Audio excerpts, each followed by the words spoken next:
As I was preparing for this discussion today, happened to take my head out of a book and away from something else I was doing in the house. Look out the window and, wow, expected it to be, well, take that back. I thought I would see a nice sunny day out there, but it was slightly overcast. Wasn't a bad deal. It wasn't, a raging thunderstorm or snowstorm or windstorm. It wasn't that bad, just slightly overcast. But for some reason today, I thought about, wondered why. Why couldn't it be just sunny every day, or this day in particular? But the term or the idea came to me about it's slightly overcast, but so what? Now, pause right there. So what? I told you before what drives me and what I do every day, personally and professionally, is my beauty. Music, energy, light, money.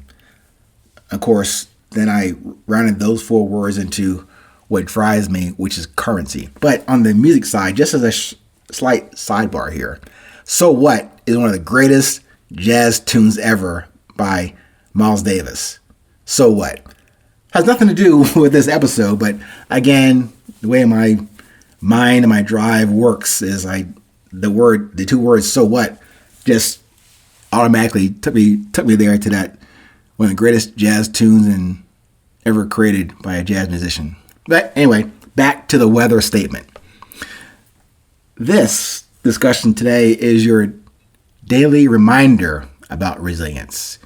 Again, what I call your urgent daily meeting. Not a long one. I absolutely hate long meetings. I think meetings should be efficient, effective, and used only when absolutely necessary. Like, I hope you see this conversation today. But so what if the weather forecast and your planned picnic says 90% chance of rain? What if it says high wind advisory?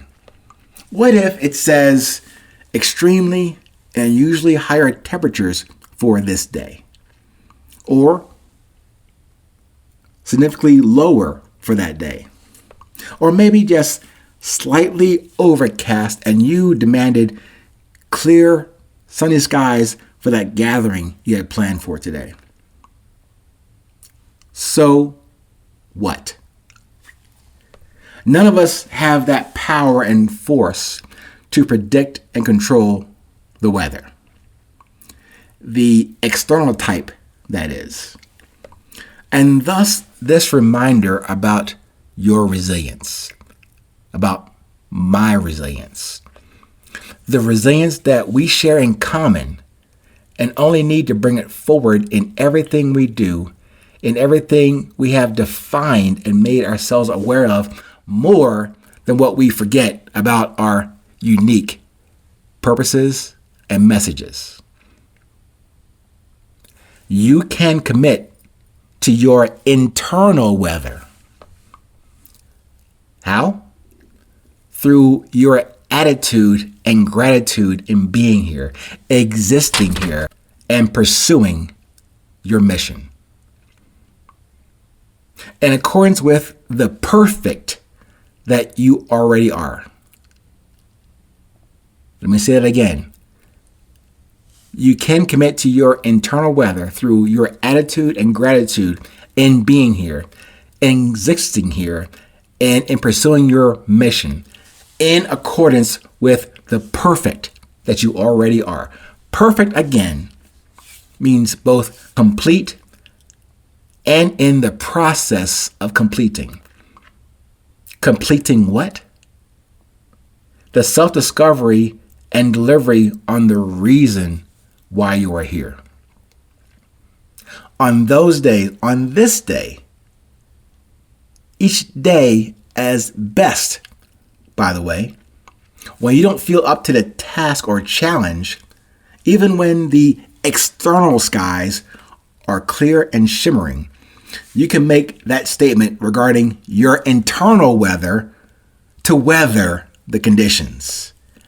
Any condition outside of you, because you have set your thermostat to be cool under fire,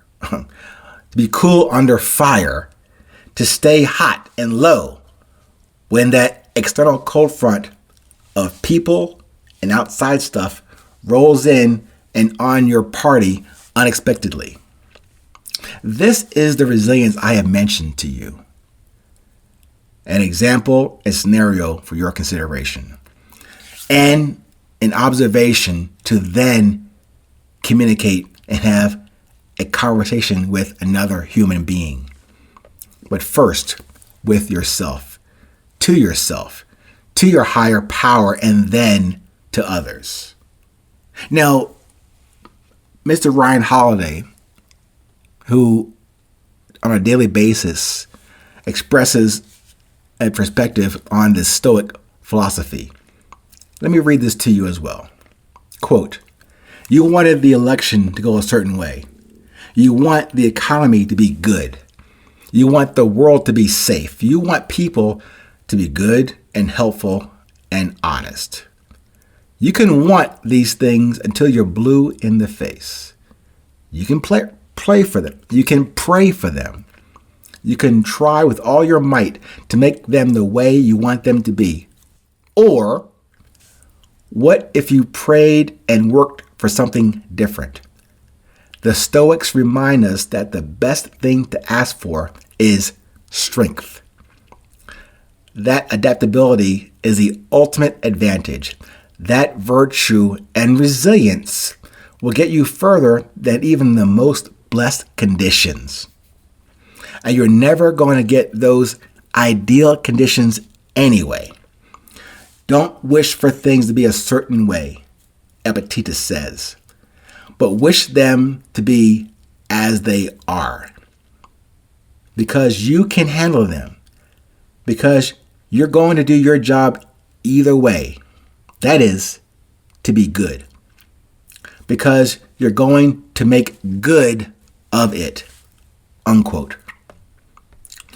To me, that's another statement about what I mentioned to you before about always positive movement through good, bad, ugly, or indifferent conditions.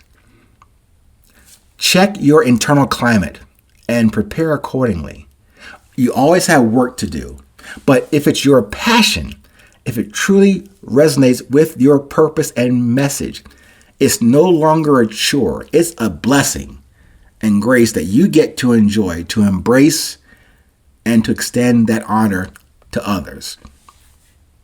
Even if this is your last opportunity to do so, make it count and commit to the present moment and nothing else. Nothing else. Stay present. Stay current.